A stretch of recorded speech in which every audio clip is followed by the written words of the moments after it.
પારડીના ઉદવાડા ગામ ખાતે જમીન માપણી બાબતે પારસી મહિલા પર 4 વ્યક્તિએ જીવલેણ હુમલો કર્યો હતો, જ્યારે અન્ય 2 બહેનોને ઢીક્કા મૂકીનો માર મારતા કપડાં ફાડી નાખ્યા હતા।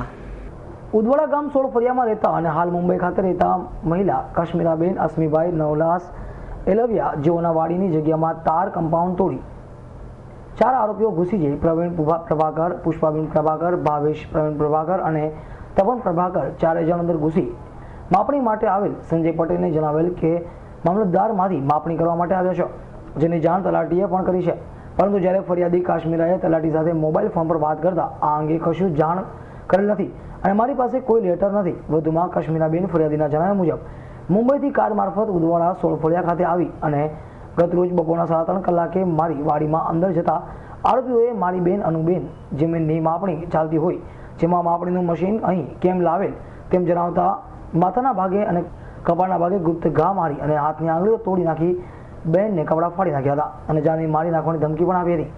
કાલે અમે મુંબઈથી આવ્યા ત્યારે આ લોકો સામેવાળા લોકો અમારા ઘરમાં માપણી એટલે અમારી કમ્પાઉન્ડમાં માપણી કરી રહ્યા હતા।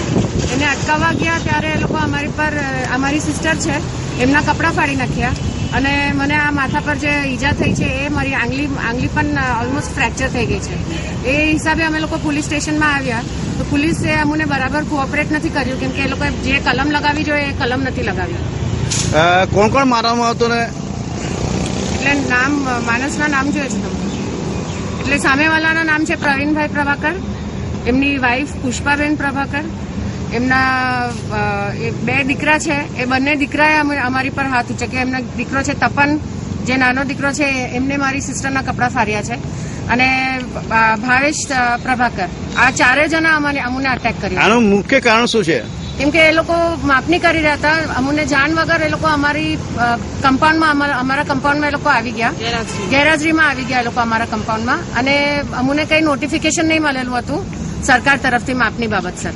તો તે છતાંય હવે સવારના અમને ખબર પડી, અમારા વોચમેને અમને જણાવ્યું કે આ લોકો માપણી કરવા આવ્યા છે અને અમે એમને ફોન ઉપર કીધું કે અમને કંઈ નોટિફિકેશન નથી મળ્યું।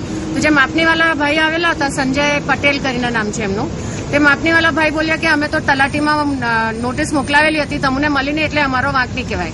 તો તલાટીમાં અમને ફોન કીધો તો તલાટીવાળા જે અમારા બેન છે અહીંયા ઉદવાડામાં એ અમને કહે કે અમને કંઈ તમારી બાબત સર અમને કંઈ બી લેટર મળ્યું નથી। અમૃત પટેલ, એસ9 ન્યૂઝ, પારડી।